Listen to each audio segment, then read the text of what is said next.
नमस्कार बच्चों, प्रस्तुत है चिंदा सर्ग की संक्षिप्त कथा।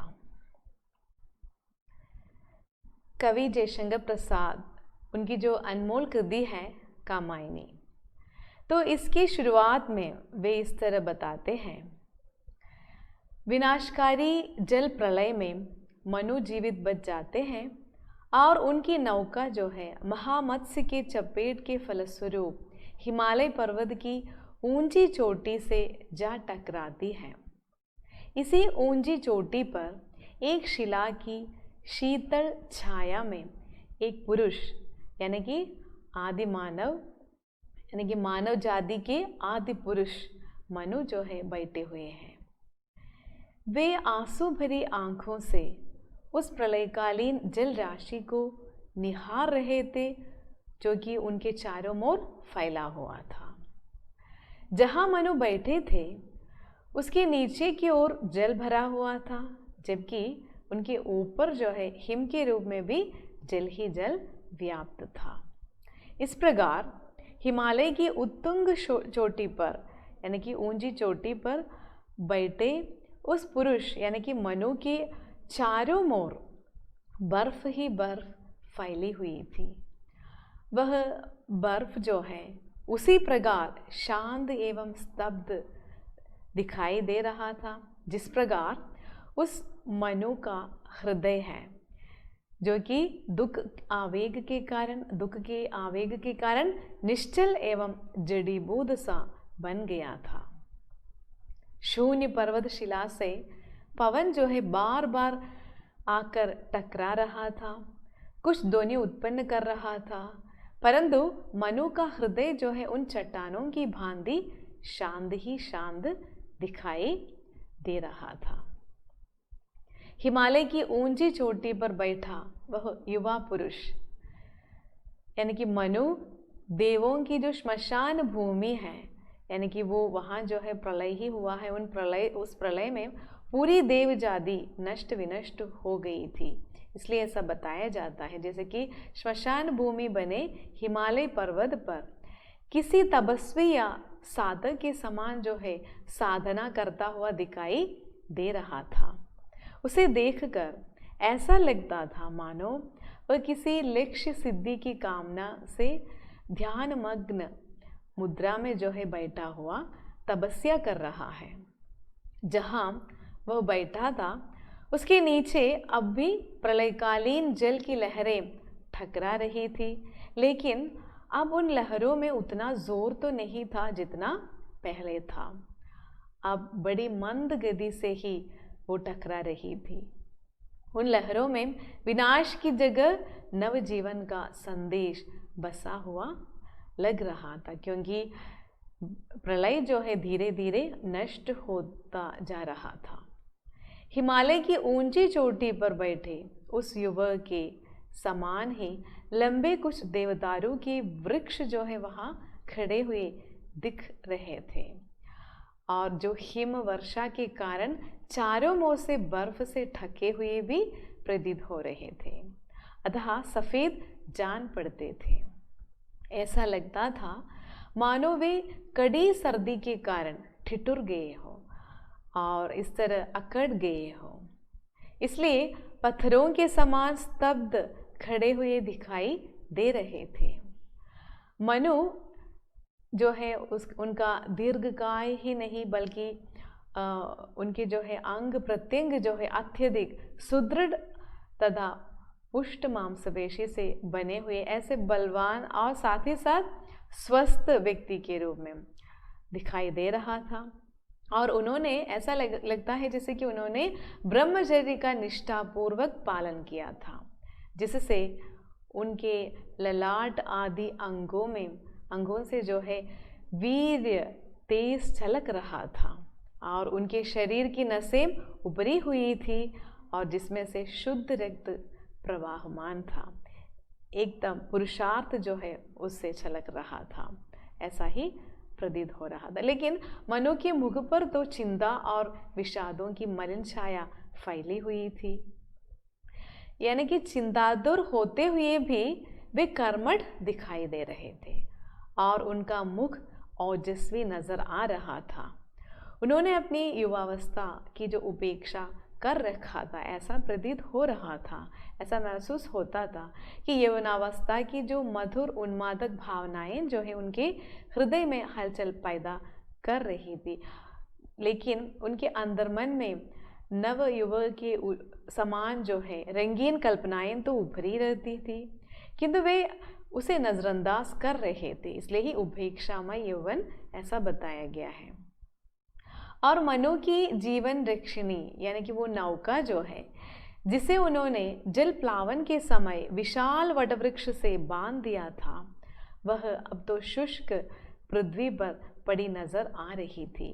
कारण यह था कि अब प्रलयकालीन बाढ़ जो है धीरे धीरे समाप्त हो रही थी, जिससे आहिस्ता आहिस्ता जो है पृथ्वी के ऊंचे भाग जल से मुक्त होने लगे थे।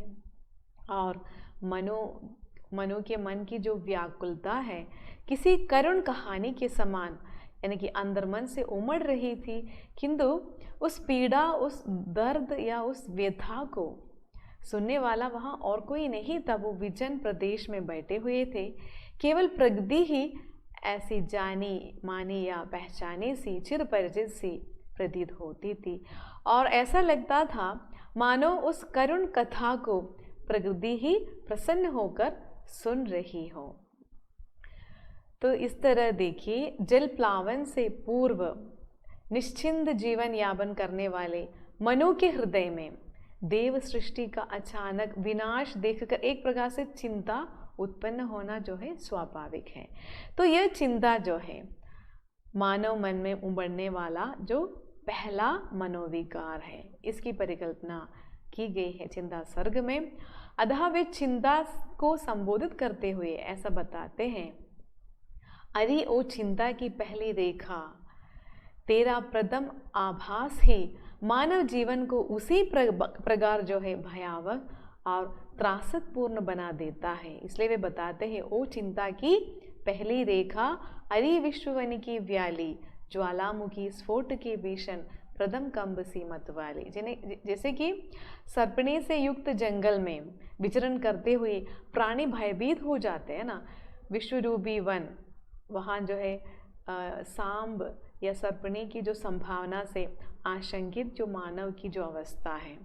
जैसे और भी परिकल्पना है, जैसे ज्वालामुखी पर्वत के फूटने से जो है, क्योंकि चिंता जो है ज्वालामुखी के समान है, तो जिस प्रकार ज्वालामुखी पर्वत के जो फूटने से उसका जो प्रथम कंपन, उससे जो है आसपास के वातावरण में जो हलचल या संत्रास भर देता है, और ज्वालामुखी को आसपास के लता वृक्ष और पशु पक्षी या मानव आदि के हित की जरा भी चिंता तो नहीं होती, उसी प्रकार तू भी अपने मतवालेपन की वजह से प्राणियों के दुख भय आदि को नजरअंदाज करती रहती है। इसलिए वे चिंता से इस प्रकार बताते हैं। मनु चिंता को आगे भी संबोधित करते हुए बताते हैं कि हे चिंता, तो अभावों से परिपूर्ण है, तो अभावों की जननी है, और तेरा जन्म जो है अभावों के कारण ही होता है। मन में जब कुछ अभाव महसूस होता है, कमी महसूस होती है, तब तो क्या है, हम दुखित हो जाते, यानी कि चिंता हमारे मन में उत्पन्न हो जाते हैं।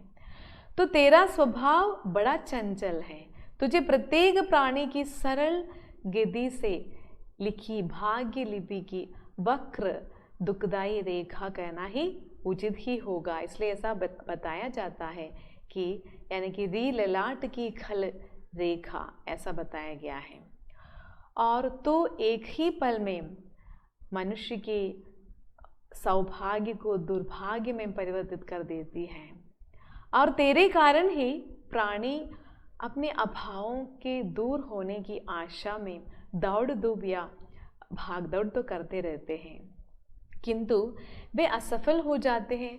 जैसे मृग तृष्णा के भ्रम में मृग प्यासा ही रह जाता है, यदि किसी अभाव की परिपूर्ति हो भी जाए तो क्या है, तो भी दूसरा अभाव प्राणी को जीने नहीं देता, क्योंकि लगातार चिंता होती रहती है, बारंबार चिंता होती रहती है।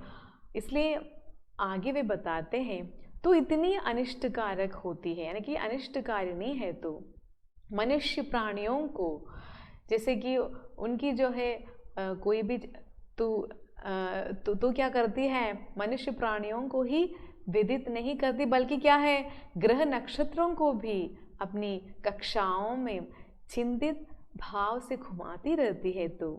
और उनमें भी यही भय होता है कहीं कहीं अपने परिक्रमण जो है, परिभ्रमण मार्ग से भटक कर आपस में टकरा जाए न जाए। तो तेरा अस्तित्व इस प्रकार है। और एक बार ऐसा भी बताया जाता है, जैसे कि तेरे अस्तित्व जो है तरल विष की लघु लहरी के समान होता है, और जिसके पी लेने पर प्राणी ना तो मरता है ना ही जीवित बचता है, बल्कि क्या है, खुद कर मरता है। तो तेरे दुष्प्राण के कारण साधारण प्राणियों का तो क्या कहना, जैसे कि जरा मरण से रहित देवतागण भी वृद्धावस्था को प्राप्त कर लेते हैं, तो स्वस्थ प्राणी भी असमय ही बूढ़े हो जाते हैं। तो तू जिसे भी खेल लेती है उसकी जरा भी तू ध्यान नहीं देती, या उनको तू सुनती भी नहीं, जैसे कि एकदम बहरी के समान। इसलिए ऐसा बताया है, कुछ न सुनने वाली बहरी है तो। इस प्रकार चिंता को वे आगे भी इस तरह से संबोधित करने का प्रयास करते हैं। और एक और मनु जो है चिंता की निंदा तो करते हुए दिखाई दे रहे हैं, और दूसरी ओर मानव जीवन के लिए उसकी जो उपादेयता जो होती है ना, प्रासंगिकता जो होती है, आवश्यकता जो होती है, उसको भी स्वीकार कर लेते हैं। वे कहते हैं कि तेरे कारण प्राणियों की शारीरिक यातनाएं प्राणियों को भोगनी पड़ती है तेरे ही वजह से, और मानसिक पीड़ाएं सहन करनी पड़ती है तेरे ही कारण। और तेरा उदय जो है अभिशाप के समान है। यह अभिशाप सर्वदा क्या है, दुख उत्पन्न करने वाला तो है, और अमंगलकारी न होकर भी सुखद मंगलकारी भी कभी होती है, क्योंकि तेरे ही कारण व्यक्ति अपने मन की इच्छा पूर्ति का प्रयास तो करता ही रहता है, तो सक्रिय रहता है। तो तेरा किसी प्राणी के हृदय गगन में उदित हो जाना जो है, हृदय रूपी गगन में धूमकेतु सी, यानी कि इस प्रकार उदित हो जाना उसी प्रकार अमंगलकारी माना जाता है, जैसे आकाश में धूमकेतु का उदय विनाश और अमंगल का प्रतीक माना जाता है। तो तेरा अस्तित्व जो है पुण्य जगत में पाप के समान है, और किंतु ऐसा पाप जो अंशतः सुंदर हो। और आगे वे बताते हैं, चिंता को ललकारते हुए कहते हैं कि अरे चिंता, तो मुझसे कितना मनन चिंतन कराना चाहती है, तो मुझे अत्यधिक चिंताग्रस्त रखकर मेरा कुछ नहीं बिगाड़ सकती, क्योंकि मैं तो उस अमर देव जाति का वंशज हूँ, और जिस पर जो है दुविधा, इस प्रकार की दुविधाओं और चिंताओं का कोई प्रभाव तो नहीं पड़ता। और तो मेरे हृदय में चाहे जितनी गहरी नींव डाल दे, मैं घबराने वाला कतई नहीं हूँ। आगे मनु इस तरह बताते हैं कि चिंता से कहते हैं कि तो प्राणियों के आनंद मग्न हृदयोल्लास को उसी प्रकार तहस नहस यानी कि नष्ट भ्रष्ट कर दिया करेगी, जैसे ओलों की वर्षा करने वाले जो बादल जो होते हैं ना, बादल खेतों की लहलहाती फसलों को नष्ट भ्रष्ट कर डालते हैं, उसी प्रकार तो तेरा अस्तित्व जो है सभी प्राणियों के हृदय में गुप्त धन के समान रहा करेगा। और इसलिए ऐसा बताया जाता है, निगूढ़ धन सी।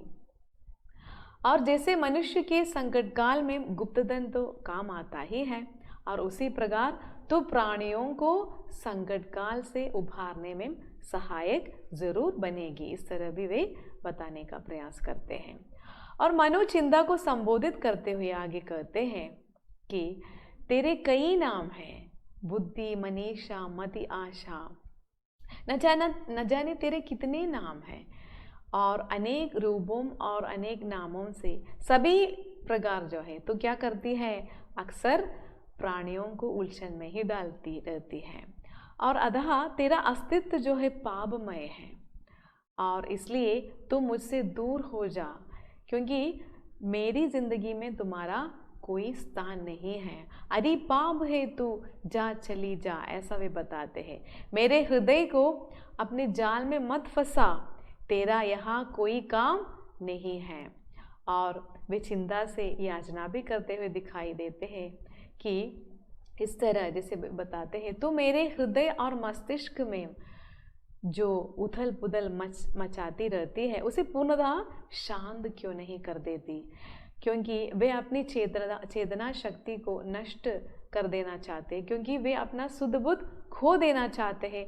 अवसाद घेर ले, नीरवता छा जा, इस तरह वे अपेक्षा करते हुए दिखाई देते हैं, क्योंकि वे इस समय जड़ पदार्थों के समान संज्ञा शून्य बनना चाहते हैं और सारी जो है अतीत की जो यादें जो है वो हमेशा के लिए अपनी ज़िंदगी से और भूल देना चाहते हैं। इसलिए ये सब बताते हैं।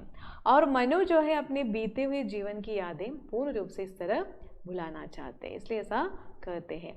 और उन्हें अतीत की जितनी अधिक याद आती रहती है उससे उन्हें क्या है, अत्यधिक दुख होता है, इसलिए वे कहते हैं। और आगे वे बताते हैं कि देव जाति के विनाश के बारे में जितना अधिक वे सोचते हैं उतनी ही उनकी व्यथा बढ़ती ही जाती है, ऐसा वे बताते। चिंता करता हूँ मैं जितने उस अतीत की, उस सुख की, उतनी ही आनंद में बनती जाती रेखाएं दुख की। और आगे फिर वे बताते हैं, आह सर्ग के अग्रदूत, यानी कि वे इस तरह स्वयं देव जाति को संबोधित करते हुए कहते हैं जैसे कि कितने शोक की बात है कि जिन देवताओं का सृजन जो है इस पृथ्वी पर सबसे पूर्ण हुआ था, वे आज अपने अस्तित्व को बनाए रखने में असफल होकर नष्ट हो गए हैं। पर इसमें अपराध किसी और का नहीं है। जैसे क्या है, मछलियाँ जो है अपनी जाति की रक्षा स्वयं ही करती है और मन में आने पर क्या करती रहती है, वे ही सजातीय मछलियों को खा जाती हैं। तो उसी प्रकार अपनी वीरता और बुद्धि बल से देवताओं ने क्या किया, अपना विकास किया और विलास भरी जिंदगी में रात दिन लीन रहकर स्वयं ही अपना विनाश कर लिया। इस तरह वे बताते हैं इस सर्ग में। धन्यवाद।